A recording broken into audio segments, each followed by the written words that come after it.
Am I the asshole number one today? This is actually a reader submission, so we are very grateful to the Am I the Asshole Reddit page and the Twitter account because we've gotten a lot of great material from them. But here's an original. So, am I the asshole? This girl, she's been a listener for a long time. She says, am I the asshole for getting pissed at my boyfriend for going to a strip club on a Tuesday during a global pandemic? Just moved in with my boyfriend. Long story short, he helps run a satellite office for a larger company. When his owners come to town, they go to a nice dinner and a strip club. Happens once a quarter. It's not my favorite thing, but it is what it is. Men are animals. I'm not going to make a big think about it. However, flash forward to the fact that we now live together. This time he's in town. Didn't even cross my mind that they would go. I go to sleep at 9:30 like I'm the old lady that I am. I wake up at 1:30, no text, no update. I shoot over a "Are you alive?" text. I get back a text at 1:45 saying, yes, I'm on my way. 2:30 rolls around, he gets home, obviously shit-faced. I wake up and ask, where were you? And he says, the club. I'm instantly a little grossed out and then very grossed out after thinking about, it's a global pandemic, motherfucker. What are you doing? I proceed to go to bed. He gets in bed. I say, don't you want a shower? He just grunts. So I do the polite thing. I don't bitch about it. I go to the couch. This motherfucker follows me for a few minutes. After a few minutes, jumps on the couch and tries to cuddle. I jump up and say, I just want to sleep separate. No arguing. No use in arguing this state at this hour. My two questions are, am I the asshole for considering being a bitch about this? Furthermore, since we live together during a pandemic, do I have the right to have a say in what I'm comfortable with him doing and not doing? No and yes. So no, you are not the asshole for being a bitch about this. You're not the asshole. But yes, and yes, you do have a right? Yeah. So you're on her side totally? I think so, yeah. Okay. I think, obviously, in regular times, like, I think, first of all, if you come home to your girlfriend after a strip club, it's just common courtesy shower, no matter what. Okay. Whether pandemic, I'll be honest, I guess I've never done that. I just don't think I've definitely never done it, but I just wouldn't think to do that. Because I'm not like a germy guy. It's like I'm not like covered in her pussy. No, but I come home, like when I come home late, I usually just shower. You probably should do it. You know, if you're at a crowded bar and shit, people are up against you. I mean, I guess obviously this is a little bit further, but it's not like she's like squirting on you or something. I would hope not. But are you in Tampa Bay? I don't know. Yeah. Are you in West Virginia getting some milk? I would say that you have absolutely a right to be like, dude, you like.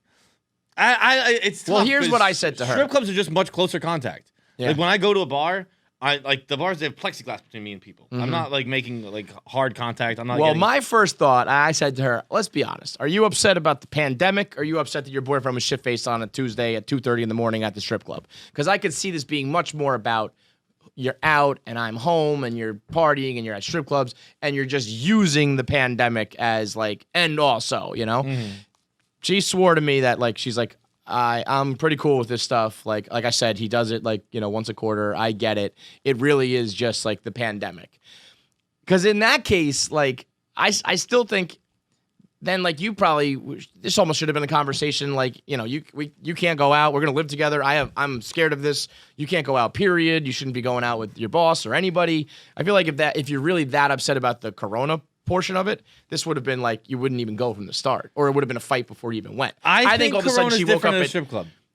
I think you can go to bars, you can go to restaurants, you can go to fucking supermarkets and shopping and all that shit. I think a strip club is that's crossing the line, and it's science might prove me wrong, but it has a different feel to it. Mm-hmm. Yeah, no, it definitely does have a feel. Whether or not it's true, who knows? But I would just think if it truly is corona related, you would have been fighting at 9:30 when he went out, period, knowing that he always goes to dinner in the strip club, Yeah, I would have thrown out there, but you're not going to a strip club. Right, because I think it's more like you wake up at 1:30 and you're like, fuck, he's not even home yet. And that's when girls usually get mad, whether it's pandemic, whether it's strip club, whatever, work, friends, who knows. I think that's when you get in trouble for just being out and being a drunk guy and all that shit. But also, I would be mad if I was like didn't get an update and like I fell asleep at 9:30, woke up at 1:30 and no one was home. Would you get mad at your girlfriend? I wouldn't be mad. I'd just be like, I would send that exact text. I'd be like, are you alive? Like, I don't know. Like just to be like, yo, I'm staying out. Word. Yeah, I feel like I've gone. I think it's actually different with a girl. So I'd be like, are you okay? Are you fucking actually alive? Well, that's what's different is like with a guy, it's actually genuine concern usually. I think more often than not, girls are not actually concerned. They're more like, where the fuck are you? And why didn't you check in? And that kind of shit. Yeah, but I mean, I guess so. You're probably right. there's probably a little bit of both, and there's a little bit of both in mine too. But it's more mine would largely be based on like, dude, what are you dead? I've gone so far. Are you in a fucking alley right now? Where the fuck are you? Yeah, I went so far. I hated. Such an issue with me was checking in and being like keeping tabs on me and never trusting and all that shit that I like grew to resent. Like it's so much easier to just send the like, hey, like I'm at the bar or whatever, like just check in, But I grew to resent that so much because it came from a place of like, I'm not a fucking child. You're just doing this again, not out of concern. It was more just, a jealousy thing or a control thing or whatever. But I remember like when we would go to saloon days, my brother or like my roommate's job, whoever I was with at the time, was like, make me just send like the check-in text. Because I think you should be able to just be like, I'm going to the bar. I'll come home when I come home. And if this was 1995, there wouldn't even be a way to check in. Like that's where the cell phone becomes like this, the proverbial ball and chain where it was like, I'll be fine. I'm going out. And I'm going to come home and I don't want to have to check. Because also, by the way, I hate when it's like, all you have to do is check in. It's like, no.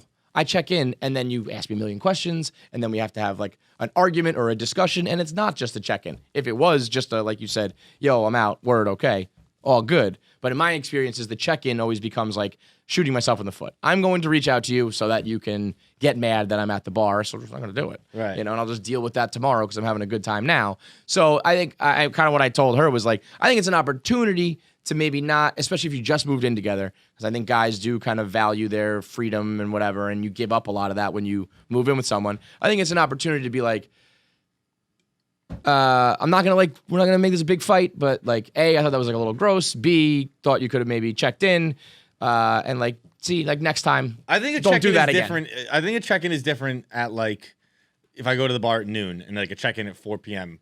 But like, if I'm gone late night past like a reasonable hour, or like if you've woken up in the middle of the night, I think a check-in at that point is fine. I think if you're like, oh, it's 7 p.m., where are you? Like, I don't know, I'm fucking doing shit. It's 7 p.m. Right, that's what drove me crazy. If you've been to bed and you've woken up in the middle of the night, like first of all, you don't really have your whole you don't know what time it is. You don't know. Like, where the fuck is he? If you've fallen asleep and woken up, even if you fell asleep in a nap, and you're like, wait, where are you? Like I've hit REM cycles since I've seen you. I've done a whole. I've basically had a second day almost now. Yeah. I think that at that stage a check-in is fine.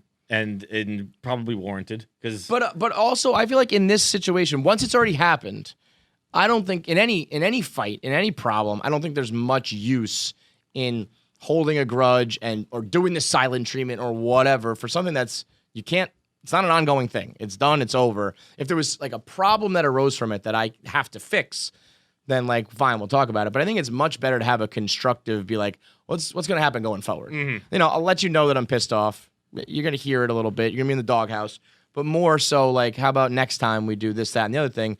And then next time, I feel like you're going to let it rip. Yeah. Because it's like, we just moved in. There's some ground rules. And then you break it again. Now you're going to get the wrath. I think that's fair. Yeah. Am I the asshole number 2?